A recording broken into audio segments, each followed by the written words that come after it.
Hello and welcome to the final Are You Ready webcast. My name is Cam Soselski. I'm a senior broadcast journalism major from Dedham, Massachusetts, and I will be serving as our moderator today. We have a lot of great topics to talk about, including getting involved on campus, as well as the transition to Elon. But before we get into our questions, I want to give a chance for our wonderful panelists to introduce themselves, starting with Scott. Hi, my name is Scott Powell. I am a senior from Jacksonville, Florida, and I am a human service studies major. I'm Matthew Crumpton. I'm a senior from Greensboro, North Carolina, and I'm a public health major. I'm Kim Lilienthal. I work here at Elon in the Office of New Student and Transition Programs, and I'm also an Elon alum of the class of 2014. Great. So my thanks again to our panelists for joining us today. We're going to jump right into it. A big part of being a college student is getting involved, having those extracurricular activities, getting involved around campus in different ways. To our student panelists, how did you get involved when you got to campus, starting with Scott? Thanks, Cam. I did a number of things. One thing was get together with my hall. So that was my residence hall. I lived in Danley in a flat, and our resident advisor had some kind of some meetings and some events that we could go to. And I think there was an entire Danley Center event, which was our extended neighborhood. And so I went to that and kind of got to know some of my classmates and my hall mates. So that was really cool socially to kind of get that connection. And then as far as getting involved in different organizations and clubs, the organization fair, which was like 2 weeks after orientation, once you kind of got your feet settled throughout the semester in your classes, the organization fair was huge for me. I mean, it was like a Friday afternoon from 4 to 6, I think, and every organization or club that you could ask for is out there. And so I signed up for probably way too many, but I also, kind of cast a broad net so that I could, be in touch with a lot of different organizations moving forward. Great. Matthew?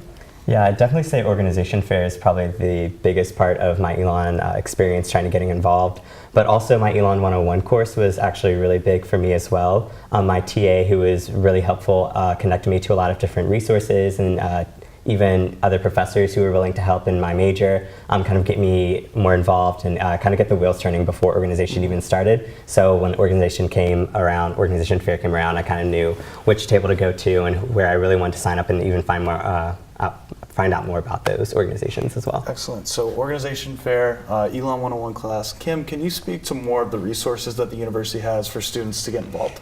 Sure. So Phoenix Connect is one of our biggest resources available for students.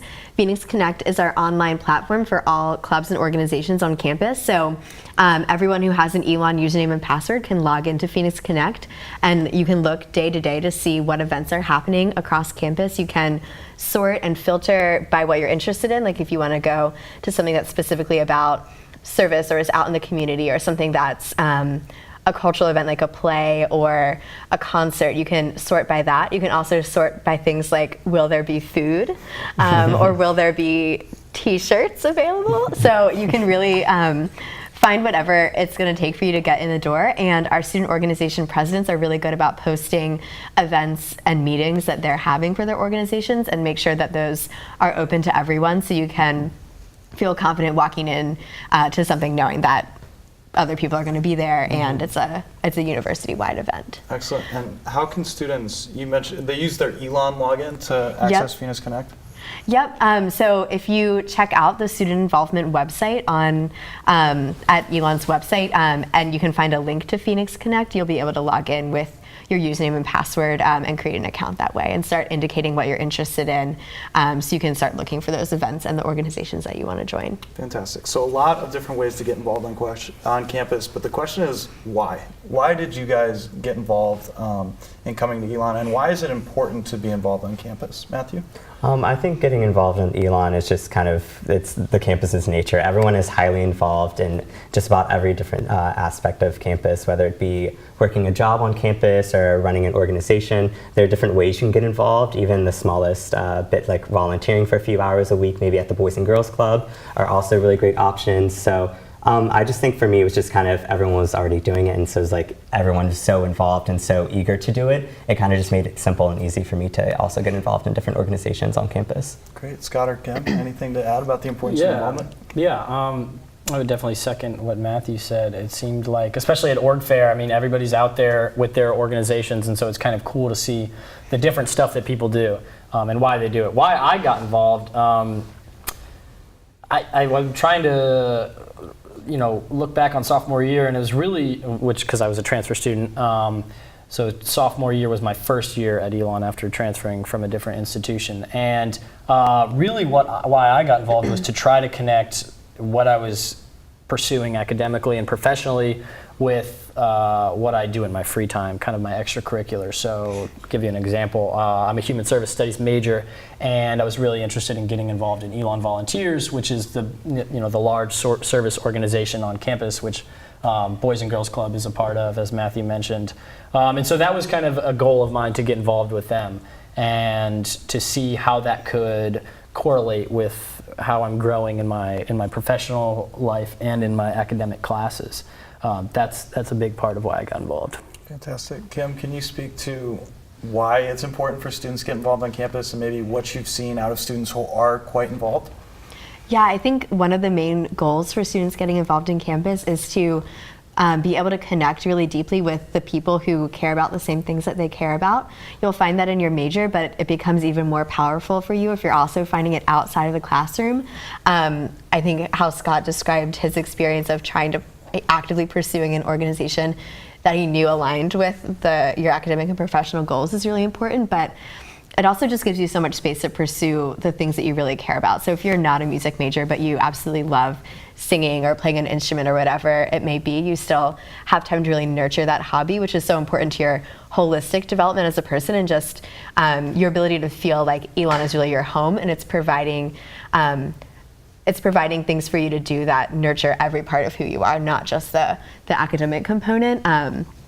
So that's really important. And I think a student who is involved at Elon's campus, like Matthew said, a lot of students are very involved. I think the students who are deeply involved in a couple of things are really able to make the most meaning.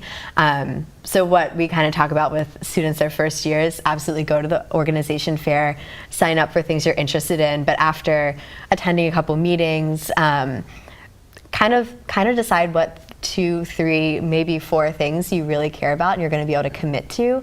So that way you're having that real depth rather than just breadth of involvement is ultimately going to make you more successful here at Elon. Absolutely. As far as what I've seen. Yeah, that's a great point there.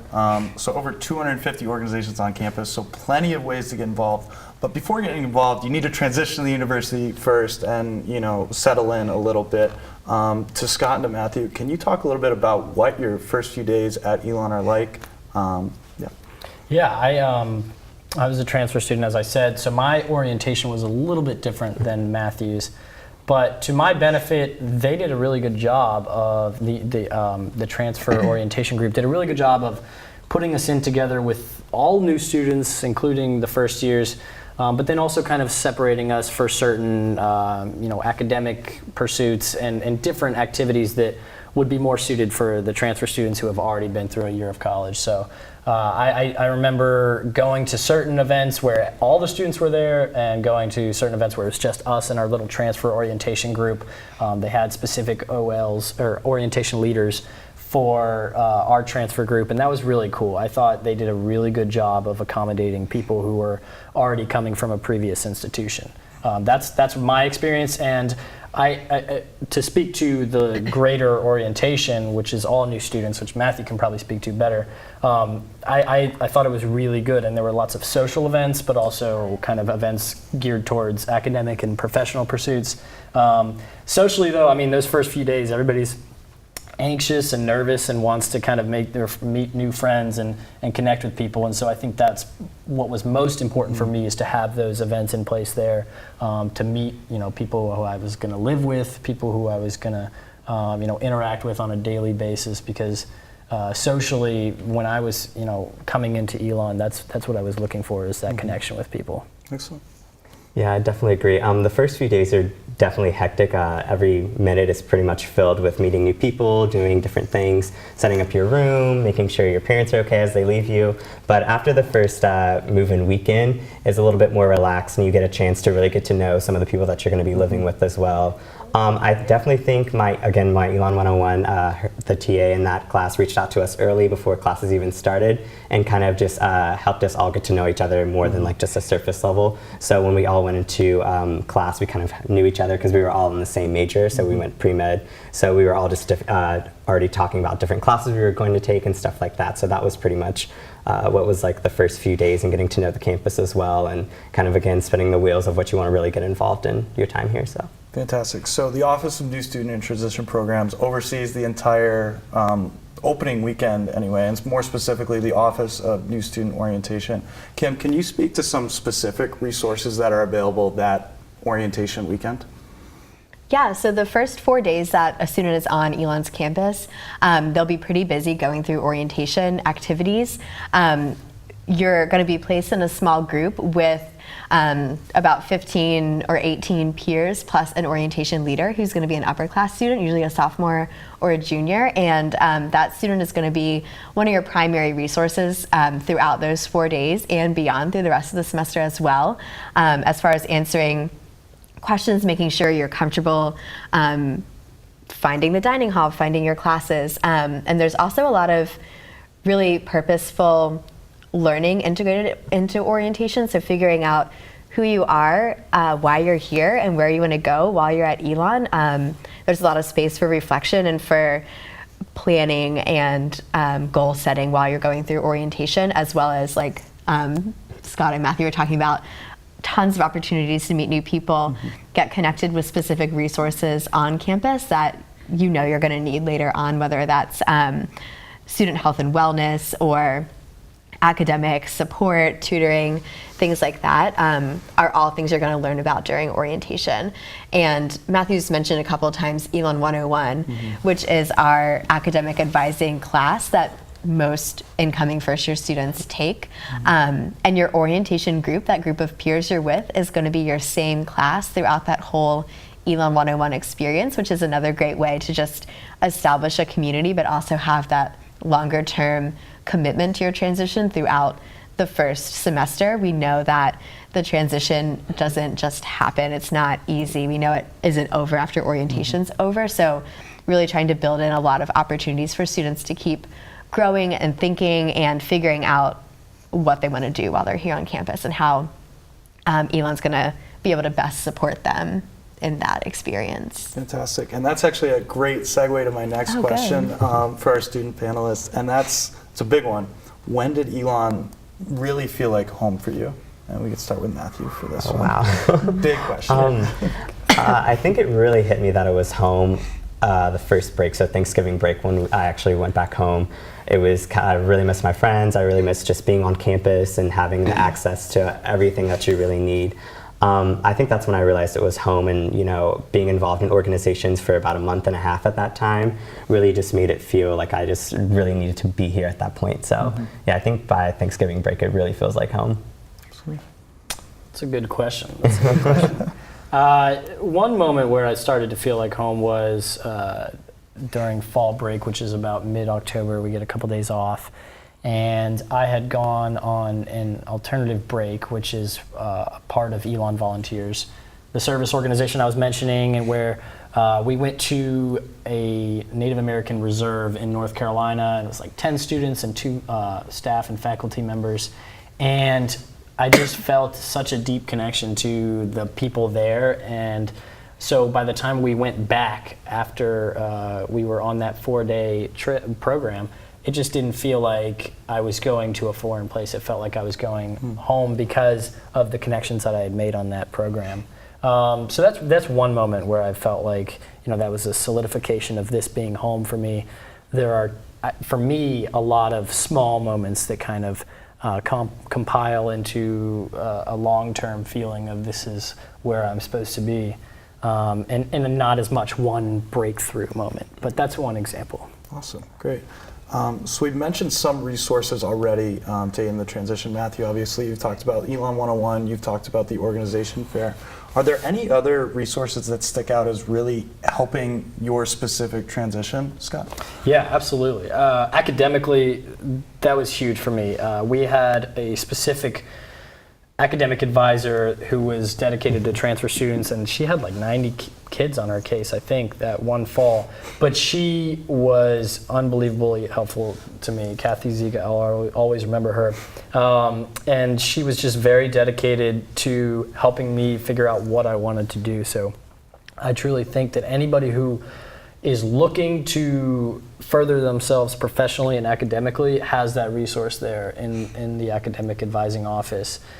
Because I certainly found it, and Kathy helped me figure out what classes would be helpful to me, how I was going to be able to graduate in 3 years because I was a transfer student, and some credits got lost along the way. And she was extremely accommodating and always challenging me to think about what it was I wanted to do with my academic course load. Awesome, Matthew. Any other resources that stick out? Yeah, I'd definitely again say advisors were very, very helpful, and also my OL was also very helpful beyond orientation weekend. She provided us with her contact information in case we needed anything. And there were some instances, choosing which classes to take next, and she was there for me every step of the way. Definitely a lot of people on campus, now looking back and reflecting, are definitely very patient with me as a first-year student, and they were able to definitely guide me in the right direction. So yeah, definitely the advisor, OL as well, and even upperclassmen. Once you get into organizations, you kind of have more of a feel of what people are actually doing on campus and things like that. So definitely helping those people helping me as well. So upperclassmen were definitely helpful. Excellent. So we've talked about the transition kind of as a whole, big picture. When did Elon come home? Big question. Did he come home? Let's talk specifically about that first 4-day orientation period. As Kim described earlier, with your orientation group, which is the same group of students that you'll take Elon 101 with. Obviously, your orientation leader is a major resource. Could we talk a little bit about what was helpful about that 4-day period just dedicated to the transition and orientating yourself with the university, Matthew? Oh gosh, I have to really think back. Well, first off, everyone was just very helpful, opening the cars and pulling stuff out. Everyone just rushed to the car. There was never a second, of having to think how are we all going to get this upstairs? But people are just so helpful and eager to help you. I think that was the big thing. Also, I'd say definitely meeting with our Elon 101 peers. There's different sessions that you can go to. I also went to a Smart Mentor session, which is for racially diverse students on campus. So you're kind of you're invited to attend a session, and you kind of just meet upperclassmen who are racially diverse on Elon's campus, and they kind of tell you all the ins and outs about the CREED, which is Center for Race and Ethnicity, here on campus. And so getting connected with those resources as well was also helpful in my transition. Great. Scott? Yeah, I'm trying to remember back to those 4 days because I was super nervous, but our orientation leader, I still remember her, Claire. She did a really good job of organizing lunch for us whenever we had a break, because we didn't know anybody. And we were transfer students, so we weren't in an Elon 101 class. At least I wasn't. And our orientation group was a little smaller, but she organized lunch for us, and we would all get together and kind of get to know each other. And I still remember, I still see, Thomas, who was in my orientation group, and we kind of catch up. And those people were my people in the first 4 days, because of all those events that we went to together and the meetings we had together. And so that was a really cool way to get to know other people, was just to be a part of your orientation group. And a lot of people, I've heard really good things about people in their orientation groups, people who are still very close with them, senior year. And so the orientation group during those first 4 days, going together to stuff, we went to see The Hypnotist, which comes on Sunday night, and all the students are there. That was really cool. So that sort of social bonding was really, really good. Absolutely. So you talked a little bit about your relationship with your orientation leader, with your orientation group. Matthew, what was your experience like? It was definitely the same. Like I had a great orientation group, one of which is my roommate now. We definitely got close within the first 4 days just because, you don't know anyone, but also you find a lot of similarities through just talking with different people and just getting to know them and where they're from and stuff that they did previous to coming to Elon. So you hear a lot of great narratives and different stories coming from people. So definitely just having that chance to kind of socialize really just helped and kind of calm the nerves a little bit. Yeah. Excellent. And Elon's kind of unique in that it's a 4-day orientation period and then class starts the next day. So what was that like during the transition? Scott? If I recall correctly, it felt like Monday was a little lighter, and that's when you kind of like get your books and like walk around campus and try to find buildings and whatnot. So that Monday and Monday night, and you're kind of settling in with your hall and your roommates. I had 7 roommates in my Danley flat. That it felt like a natural progression, or was it? Am I describing that correctly? Does it You're sound correct. right? Okay, yeah. Okay, when did the hypnotist come though? On Sunday night or Monday night? Monday night. Monday night. Honestly, that is like a really good way to do it, I think, because it's one last thing that everybody has that weekend, and everybody's there. All the first years are there, and plenty of upperclassmen go too. And it's a hilarious event. So that sort of, closing the weekend out with that was really, really good, I thought. And Monday was free for most of the people to kind of go get their books and find their classes. Whoever thought of that structure, I think, had a good thing going. Matthew, anything to add? Yeah, so definitely just contacting people who were in my Elon 101 group and orientation leaders, and she actually walked us through campus because we all had some of the same classes, such as being in McMichael. So she walked us to McMichael and told us where the labs were and stuff like that. So definitely getting a quick walkthrough of campus and kind of knowing what your Monday, Tuesday, Wednesdays are going to look like, and when you have a break and what's good to do during those breaks. Sometimes you might want to watch Netflix in bed, or you just might want to go study and get ahead on some homework. So definitely having those tidbits from someone who's been through this process before and having that is really helpful. So y'all have provided some great memories, some great moments from that orientation weekend. Kim, as a staff member, is there any moment that stands out to you from that 4-day orientation period as something really significant? Man, so the moment it clicks for me as a staff member is the morning of move-in day when campus is so quiet and the sun is coming up, and we know that in 3 hours 1,600 students and families are going to be arriving on campus, and our orientation staff are ready to help them move in. Like Matthew said, they're out there in the parking lots with them, getting boxes out of their cars, getting them in. I'm setting the scene. Yeah, so that's when it really clicks that this is all real, and Elon is so ready to welcome our new class in. And then from a staff perspective, having worked with all of our orientation leaders so closely leading up to that moment, and they've been training, they've been practicing, they've been getting ready to know all the information that new students are going to want to know. They're ready to build community in a group. And then that sort of moment where it's a handoff, right? So the orientation leaders are taking it, they're running with it, and they're ready to go. So I think for a new student to know just how much build up goes into that moment and into this weekend is really important. And it feels, when it all works, it feels like magic in a way, like a hypnotist. So I think Wait, y'all. by the way, is the hypnotist coming? Yes. Well, I just didn't want to talk about the hypnotist for 10 minutes and then to be really disappointing. TBD. I believe that the hypnotist is coming. It's Elon tradition. Wow, I really goofed up. No, you're fine. tell your experience. That was meaningful for you. So yeah, I think that's the moment for me, and that's the moment when Elon knows that we're ready for everyone. So. Well, I think that's a very fitting way to conclude our final webcast. My thanks again to our panelists for joining us, and thank you for watching. This is unfortunately our last Are You Ready webcast of the summer, but if you have any final questions, please email us at areyouready@elon.edu. With that being said, I've been Cam Soselski. Thanks to our panelists and crew here on this webcast, and we look forward to seeing you in just a couple weeks.